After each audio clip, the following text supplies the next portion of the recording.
Students, जब तक आप साथ हैं हम खास हैं, जब तक आप साथ रहेंगे हम खास रहेंगे। तो हमें खास बनाए रखने के लिए अपना साथ हमारे साथ बनाए रखें। बच्चों, पिछले वीडियो में हमने आपकी विद्युत मोटर स्टार्ट की थी, नया लेसन स्टार्ट किया था, विद्युत चुंबकीय प्रेरण, इलेक्ट्रोमैग्नेटिक इंडक्शन। इसमें हमने विद्युत चुंबकीय प्रेरण के बारे में आपको बताया था। उसके बाद भाइयों हमने बताया था आपको फैराडे के विद्युत चुंबकीय प्रेरण संबंधी दो नियम बताए थे, दोनों मोस्ट इंपॉर्टेंट हैं। ठीक है, अब हम आपको बताने जा रहे हैं विद्युत मोटर। ये ध्यान से समझिएगा, बढ़िया चीज है और इंपॉर्टेंट है भाइयों। ठीक है, और प्रेरित धारा की दिशा ज्ञात करने के लिए फ्लेमिंग के दाएं हाथ का नियम भी बता दिया था। फिलहाल विद्युत मोटर क्या होती है भैया? यह विद्युत धारा के चुंबकीय प्रभाव पर आधारित यंत्र है। पहली बात, किस पे आधारित है? विद्युत धारा के चुंबकीय प्रभाव पर आधारित यंत्र है और इसके द्वारा विद्युत ऊर्जा को यांत्रिक ऊर्जा में बदलते हैं। ये जो बिजली है, बिजली विद्युत ऊर्जा, इसके द्वारा हमें इसे जो है यांत्रिक ऊर्जा में मोटर बदलती है। यांत्रिक ऊर्जा मतलब क्या होती है भैया? जिससे हम कोई कार्य करते, पानी खींच रही है, पानी की मोटर होती है। देखो मोटर जो होती है विद्युत मोटर, पानी जमीन से नीचे ऊपर खींच के लाती है। तो विद्युत के द्वारा हम उसे देते क्या है? मोटर को विद्युत ऊर्जा। भाई बिजली से चलती मोटर, मोटर किससे चलती है? विद्युत से चलती है। तो उसे हम विद्युत ऊर्जा दे रहे हैं और वो मोटर क्या करती है? इस ऊर्जा का उससे काम करती है, पानी ऊपर खींच खींच के लाती है। तो भाइयों विद्युत मोटर जो है वो विद्युत ऊर्जा को यांत्रिक ऊर्जा में बदलती है, ध्यान रखना। अब इसका सिद्धांत क्या है भाइयों? जब किसी कुंडली को, हमने पिछली बार बताया था, ये भाइयों कोई कुंडली है, इसे हम किसी चुंबकीय क्षेत्र में रखे, चुंबक के बीच में रख दें। ये चुंबक है भाइयों, ये चुंबक का नॉर्थ पोल है, ये साउथ पोल है। इसके बीच में हम, ये उत्तरी ध्रुव है, ये दक्षिणी ध्रुव है। चुंबक में हमने कहा था दो ध्रुव होते हैं, चुंबक का एक ध्रुव होता है दक्षिणी ध्रुव, एक उत्तरी ध्रुव। उन दोनों ध्रुवों के बीच में कुंडली रखी है और इसमें हमने धारा प्रवाहित की। ठीक है, तो जब भाइयों हम धारा प्रवाहित करेंगे तो जैसे ये कुंडली है, तो ये कुंडली ऐसे घूमने लगेगी बड़ी तेजी से, इस तरीके से बहुत तेजी से घूमेगी, जिससे क्या होगा? यांत्रिक कार्य होगा। तो हमने क्या लिखवाया? जब किसी कुंडली को, ये कुंडली है, जब किसी कुंडली को चुंबकीय क्षेत्र में रखकर उसमें धारा प्रवाहित करते हैं, तब कुंडली पर एक बल युग्म कार्य करने लगता है, जिससे कुंडली तेजी से घूमने लगती है। बस ये इसका भाइयों क्या है? सिद्धांत है। ध्यान से समझना, बहुत इंपॉर्टेंट है। उसके बाद भाई नोट्स ले जाना जिसे ना मिले हो।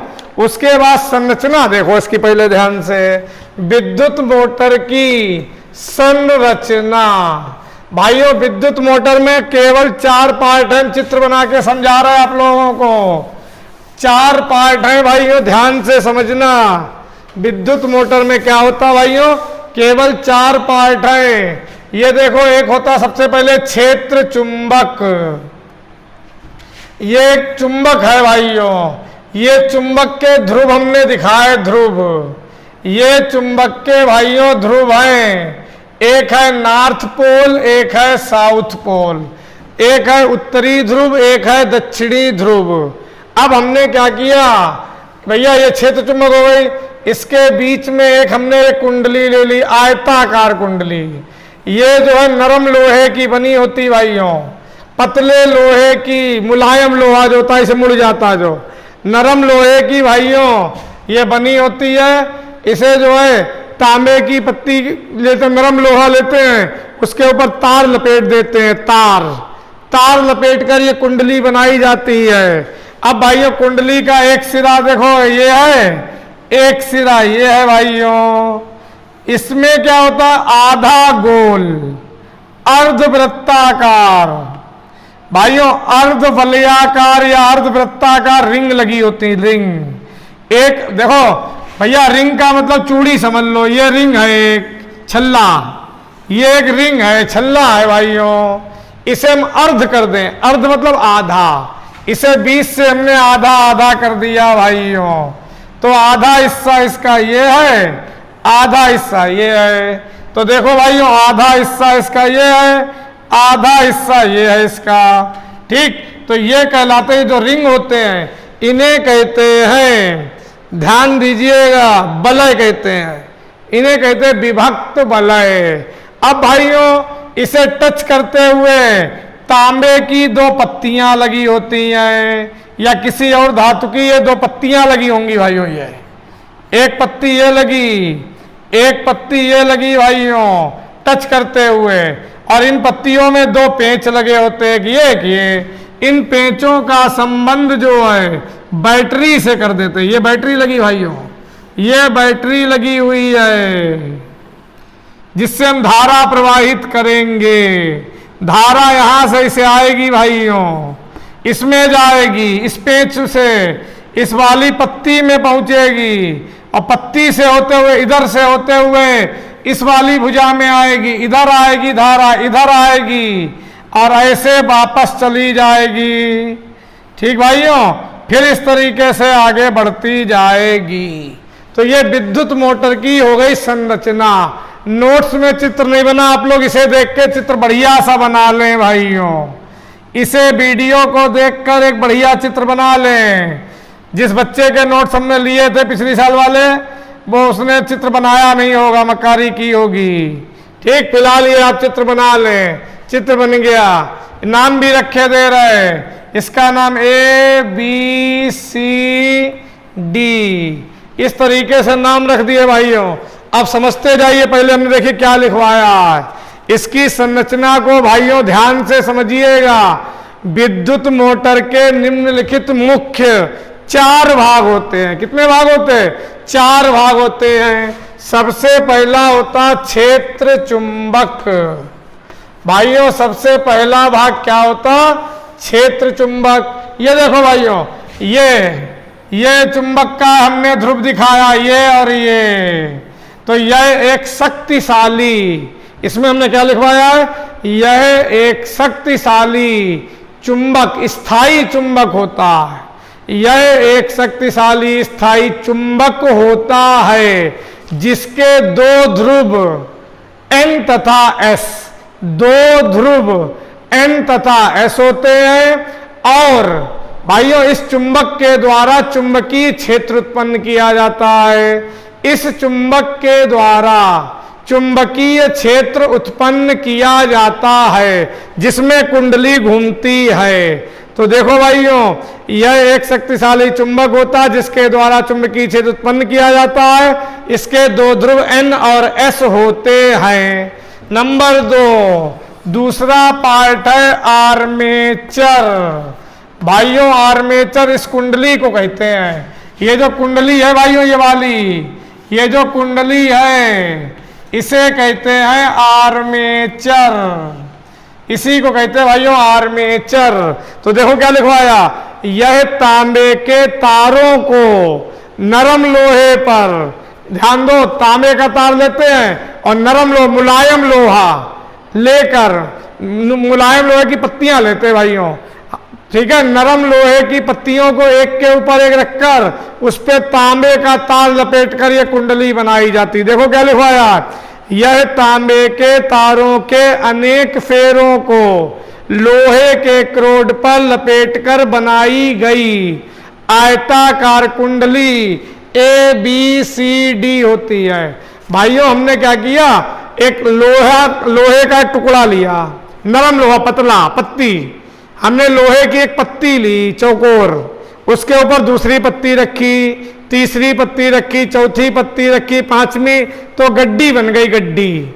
इसे कहते हैं क्रोड। क्या कहते हैं? क्रोड। एक रखी पत्ती, फिर दूसरी रखी, फिर तीसरी रखी, गड्डी बना ली, ये कहलाता क्रोड। इसके ऊपर तांबे का तार लपेट दिया तो ये बन गई भैया आयताकार कुंडली, इसी कहते आर्मेचर। ठीक है। फिर नंबर 3 है विभक्त वलय। विभक्त मतलब अलग अलग। भाइयों विभक्त का मतलब अलग अलग या टूटा हुआ, अलग अलग। विभक्त वलय, वलय मतलब रिंग, वलय का मतलब रिंग, यानी कोई रिंग बीच से तोड़ दिया गया हो, वो कहलाता विभक्त वलय। ये वाला, ये दोनों टुकड़े। तो देखो क्या लिखवाया हमने, ये 2 अर्धवृत्ताकार वलयों के रूप, वलय को क्या कहते हैं? रिंग, चूड़ी, जैसे चूड़ी है वो रिंग है। ये 2 अर्धवृत्ताकार, आधा वृत्त, अर्धवृत्ताकार बलियों के रूप में होते हैं। ये तांबे के बने होते हैं भाइयों। ये देखो आधा वृत्ताकार है, ये आधा वृत्ताकार है, ठीक। ये भैया कहलाते हैं विभक्त वलय, ये तांबे के बने हुए होते हैं। और देखो ये किससे जुड़े हैं, ये कुंडली आर्मेचर के, देखो एक सिरे से ये वाला वलय जुड़ा, आर्मेचर के दूसरे सिरे से दूसरा वलय जुड़ा, ठीक है। दोनों सिरे इनसे अलग अलग जुड़े होते हैं, आर्मेचर के दोनों सिरे इनसे अलग अलग जुड़े होते हैं और ये वलय आर्मेचर के साथ घूमते हैं भाइयों। जाहिर सी बात है, जब ये कुंडली ऐसे घूमेगी भाइयों, कुंडली घूमेगी तो ये भी घूमेंगे, ये ऐसे जुड़े हैं, ये भी ऐसे घूमेंगे। जब कुंडली ऐसे घूमेगी तो ये जो ये जुड़े हुए विभक्त वलय, ये भी कुंडली के साथ साथ ऐसे घूमेंगे, ये वाला इधर, ये वाला इधर, ये वाला इधर, ऐसे घूमना शुरू कर देंगे, ठीक है। तो हमने क्या लिखवाया, ध्यान देना, ये वलय आर्मेचर के साथ साथ घूमते हैं भाइयों। ये और ये इन्हें मिलाकर क्या कहते हैं भाइयों, ये है क्षेत्र चुंबक है, ये क्षेत्र चुंबक के दो ध्रुव हैं और इसे क्या कहते हैं, ये आर्मेचर कुंडली है भाइयों। और ये दोनों जो हैं, ये और ये भाइयों क्या कहलाते हैं, विभक्त वलय, विभक्त वलय है। और विभक्त वलयों में ये जो पत्तियां जुड़ी, ये और ये पत्तियां जुड़ी, इन्हें कहते हैं ब्रुश, इन्हें क्या कहते हैं, ब्रुश। ये बैटरी जुड़ी है। तो देखो क्या लिखा है हमने, चौथा पार्ट है ब्रुश। ब्रुश क्या होता है भाइयों, इधर देखो, इधर ये विभक्त वलयों से दो तांबे की या किसी धातु की पत्तियां जुड़ी होती, देखो विभक्त वलयों को स्पर्श करते हुए धातु की दो पत्तियां लगी होती हैं, जिन्हें ब्रुश कहते हैं। इन ब्रुशों का संबंध दो पेंचों के द्वारा बैटरी से होता है भाइयों। एक ये ऐसे दो, ये विभक्त वलय थे, अब इस वाले को टच करते हुए ऐसे एक पत्ती लगी होती है, इस वाले को टच करते हुए ऐसे एक पत्ती लगी होती है। ये जो दो पत्तियां लगी होती हैं उन्हें कहते हैं ब्रुश। ये भैया क्या होता है, ये अपने जगह पर रहती हैं, जब ये विभक्त वलय घूमते हैं इसे तो इसे टच करते रहते हैं। विभक्त वलय इसे घूमेगा तो इन पत्तियों को टच करते रहते भैया, ठीक है। इनका यहाँ पे दो पेंच लगे होते हैं, इन पेंचों का संबंध बैटरी से कर देते हैं। तो ये हो गई इसकी संरचना, ठीक है। अब इसकी क्रियाविधि देखो विद्युत मोटर की भाइयों। क्रियाविधि का मतलब ये कैसे काम करती है, क्रियाविधि का मतलब कैसे वर्क करती है। देखो भाइयों, इधर देखो, हम बैटरी के द्वारा इसमें धारा प्रवाहित करते, देखो बैटरी से हमने धारा प्रवाहित की, बैटरी सेल से हमने धारा प्रवाहित की तो यहां तक धारा आई। अब भैया इस धारा, यहां से धारा पहुंची इस वाले विभक्त वलय में, इधर से धारा ये पहुंच गई है, देखो भाइयों ये इस वाली भुजा में धारा ये पहुंची ऊपर की तरफ। किधर धारा जा रही, ऊपर की तरफ। और भाइयों इधर से होते हुए ये किधर आ रही, नीचे। इस वाली भुजा में धारा आ रही है नीचे। तो भाइयों धारा की दिशा विपरीत है, इस वाली में ऊपर जा रही, इस वाली में नीचे आ रही। जब धारा की विपरीत दिशा होगी तो जो इन भैया ये इस पे जो बल लगेगा, इस पे जो बल लगेगा उसकी दिशा भी विपरीत होगी। इसमें धारा ऊपर बह रही, इसमें धारा नीचे बह रही, तो इन दोनों भुजाओं पे जो बल लगेगा वो भी एक दूसरे का विपरीत लगेगा। इसमें बल अगर ऊपर लगेगा तो इसमें बल नीचे लगे, तो ये ऐसे घूमने लगेगी, ये कुंडली ऐसे तेजी से घूमने लगेगी। जब तेजी से घूमेगी कुंडली तो जो पानी वगैरह है वो ऊपर खींचेगा अपने आप। तो भैया देखो क्या लिखवाया हमने, कि ध्यान दीजिएगा भाइयों, हमने लिखवाया जब बैटरी के द्वारा आर्मेचर में विद्युत धारा प्रवाहित होती है, देखो बैटरी के द्वारा ये आर्मेचर में यहाँ इसमें विद्युत धारा प्रवाहित होती है, तब आर्मेचर की भुजाओं, ये वाली भुजा ए बी, ये सी डी, भुजाओं ए बी तथा सी डी पर दो बराबर तथा विपरीत बल कार्य करने लगते हैं, बराबर और विपरीत बल कार्य करने लगते हैं, जिससे कि कुंडली घूमने लगती है। विपरीत बल कार्य करेंगे जिससे कुंडली क्या होती है, घूमने लगती है, और कुंडली के साथ साथ उनसे जुड़े बलय भी घूमने लगते हैं। इन बलयों के कारण धारा की दिशा एक इस प्रकार रहती है कि कुंडली एक ही दिशा में घूमती रहती है। ठीक, ये भैया बलय घूमेंगे तो धारा की दिशा ऐसे चलती रहेगी, ऐसे, तो कुंडली एक ही दिशा में घूमती रहती है। ठीक, और भाइयों विद्युत मोटर का उपयोग क्या क्या है? विद्युत मोटर का काम जल पंप में, ये जो सबमर्सिबल वगैरह में पानी खींचने में होता है, आटे की चक्की चलाने में होता है, बिजली के पंखे चलाने में विद्युत मोटर का यूज होता है, बहुत जगह यूज होता है भाइयों। ठीक है, तो ये हो गई विद्युत मोटर। उसके बाद में आता प्रत्यावर्ती धारा डायनमो। प्रत्यावर्ती धारा डायनमो फिर भैया क्या होता? डायनमो का मतलब होता जनित्र यानी जनरेटर। ठीक है, देखो भाइयों प्रत्यावर्ती धारा डायनमो थोड़ा सा बताते हैं आपको क्या होता है। प्रत्यावर्ती धारा डायनमो जिसे हम कहते हैं जनरेटर। देखो भाइयों क्या होता है, अगला टॉपिक है प्रत्यावर्ती धारा डायनमो। ये सब पढ़ाई दे रहे हैं भाइयों, कुछ किताबों में यह है, किसमें नहीं, लेकिन हम सबको पढ़ाई दे रहे हैं आपको। इसे कहते हैं विद्युत जनित्र भी। विद्युत जनित्र, जनित्र का मतलब होता है जनरेटर। भाइयों जनरेटर, जिस घरों में लाइट चली जाती जनरेटर लगे होते हैं, वही है। ठीक है, प्रत्यावर्ती धारा डायनमो या विद्युत जनित्र क्या होता भाइयों? देखो ये भी बिल्कुल वैसे ही है, बिल्कुल विद्युत मोटर की ही तरह है। सबसे पहले इसमें लिखेंगे यह विद्युत धारा के चुंबकीय प्रभाव पर या विद्युत चुंबकीय प्रेरण के सिद्धांत पे कार्य करता। देखो क्या लिखवाया हमने, ध्यान देना भाइयों। विद्युत, इधर देखिए भाइयों, पहले लिखवाया यह एक ऐसा यंत्र। पहली बात तो इसका काम क्या है मालूम ही है, बताओ जनरेटर का क्या काम होता? जनरेटर का काम होता है उसमें डीजल डाल के उसे चलाते हैं, यानी उसे हम क्या करते हैं, यांत्रिक ऊर्जा देते हैं, और उससे हमें क्या मिलती? बिजली मिलती है। जनरेटर से क्या मिलती? बिजली। तो हमने क्या लिखवाया कि यह एक ऐसा यंत्र है जिसके द्वारा यांत्रिक ऊर्जा को विद्युत ऊर्जा में बदला जाता है। यांत्रिक ऊर्जा को विद्युत ऊर्जा में बदला जाता है इसके द्वारा। भाइयों जो जनरेटर होता है उसे हम डीजल डाल के उसे चलाते हैं, तेजी से उसमें कुंडली घूमती है, यानी उसे हमने यांत्रिक ऊर्जा दी।